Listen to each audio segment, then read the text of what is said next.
Welcome everyone to another startup and automobile documentation. What we have here is a 2003 Ford Thunderbird Premium.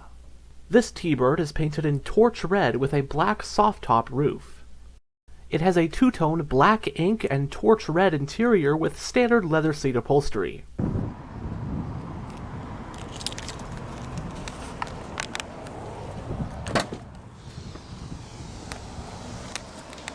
Frameless windows, storage on the door panels, trunk release. You do have power windows, locks, and mirrors.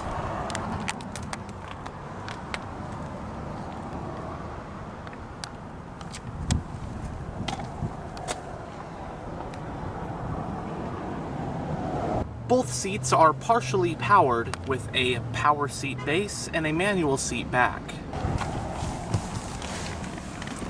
But now they're behind the wheel, let's go ahead and start the engine.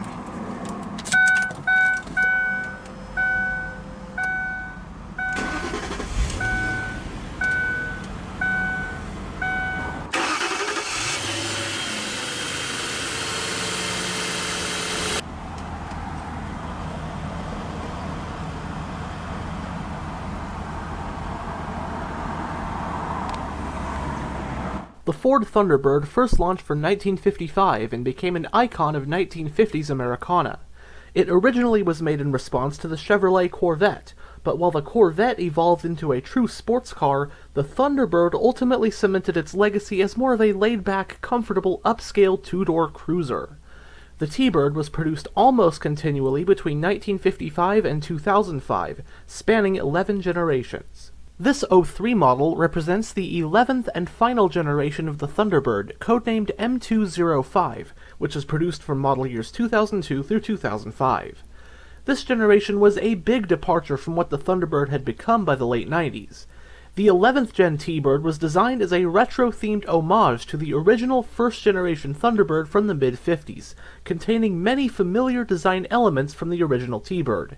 Like the original, it was a personal two-seater convertible that could be had with either a soft-top or a hard-top roof.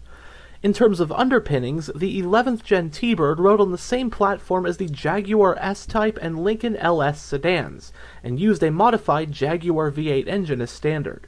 Trim levels for the US market 2003 Thunderbird included Deluxe, Premium as shown here, and the limited production James Bond 007 edition. For 03, the standard engine gained variable valve timing and a bump in power. The sole drivetrain combo for the 03 T-Bird was said 280 horsepower 3.9-liter V8 engine, paired with a 5-speed automatic transmission and rear-wheel drive.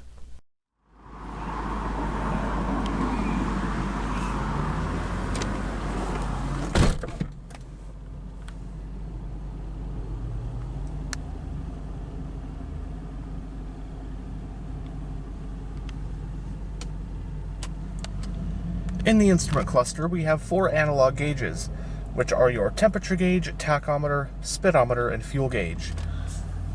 In this digital info display, you can go between your trip computers and your odometer. The hazard switch is on top of the steering column.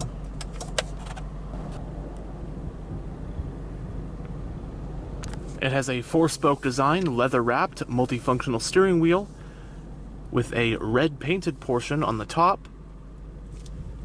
As for controls, on this side you have your cruise controls, while on this side you will find your audio controls.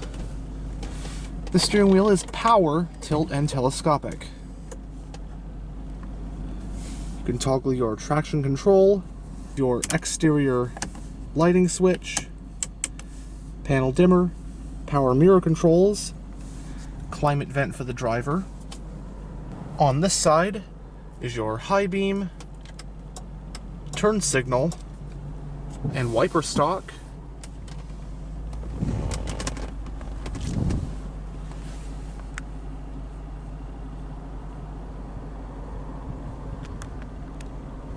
Going down the center of the interior, you have your central climate vents.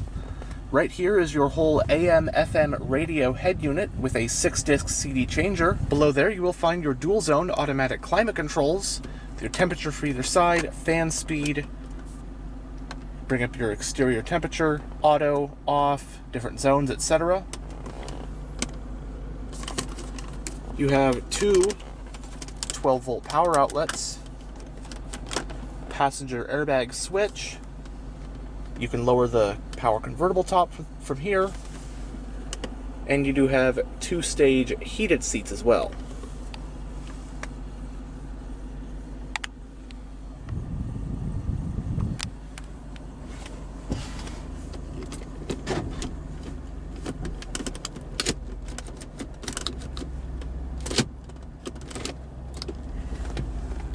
The parking brake is hand operated. You have two cup holders, center console with some storage, and a little storage shelf of sorts behind the seats. The glove box is lockable.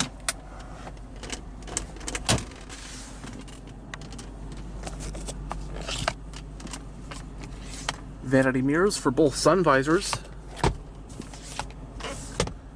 Does have a manually dimming rearview mirror with your overhead reading lights integrated. I just think these Thunderbirds, the final iteration of them, are just very cool. Obviously a 1950s era throwback, the bright colors on the interior.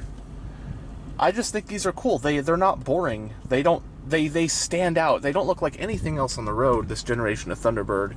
These are very much not sports cars. They do have V8 engines, for, you know, ample power, low-end torque, but these are cruisers. These are designed to be comfortable, smooth-riding cruisers. Kind of like a personal luxury car of sorts, but always been a fan of what they did with this generation.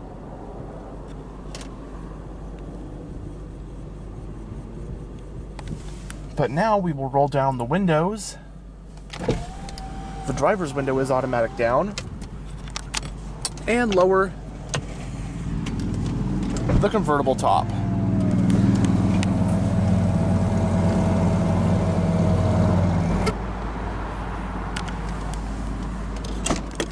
And have a look at the engine bay.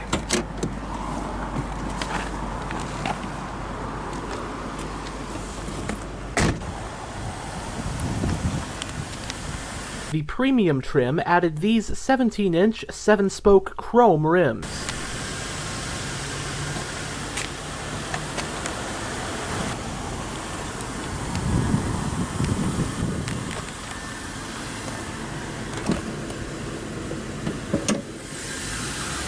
Powering the 03 Thunderbird is the Jaguar-derived AJ35 3.9-liter naturally aspirated V8 engine. It's an aluminum power plant with dual overhead camshafts, 4 valves per cylinder, and variable valve timing. Horsepower is rated at 280 at 6,000 RPM, and torque is rated at 286 pound-feet at 4,000 RPM. Power is sent to the rear wheels via a 5-speed automatic transmission, and this example does have the available select shift manual mode. Running on premium unleaded with an 18-gallon fuel tank, updated EPA estimates are 16 mpg in the city and 22 mpg on the highway. It has a 4-wheel independent short and long arm suspension, as well as 4-wheel ventilated disc brakes.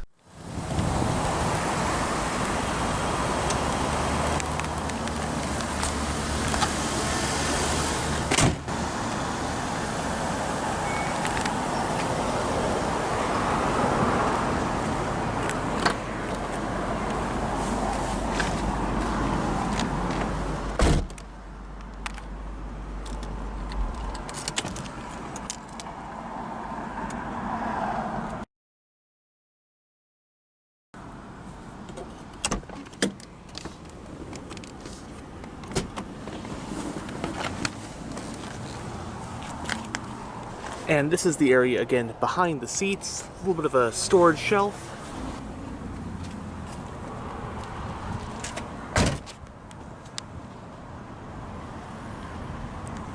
I love the chrome on the rims, chrome striping, chrome around the window frame. Again, gives it kind of that 1950s era look, which of course is what they're going for with this.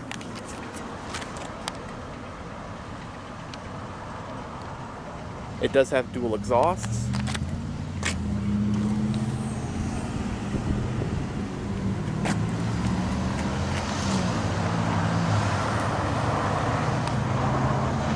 The trunk of the T-Bird offers roughly 8.5 cubic feet of space.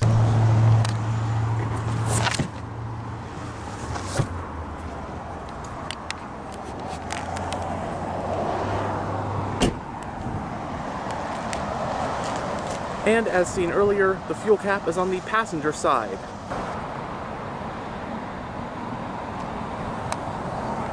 Anyhow, thanks for checking out this tour of this 2003 Ford Thunderbird. And as always, stay on the lookout for future tours.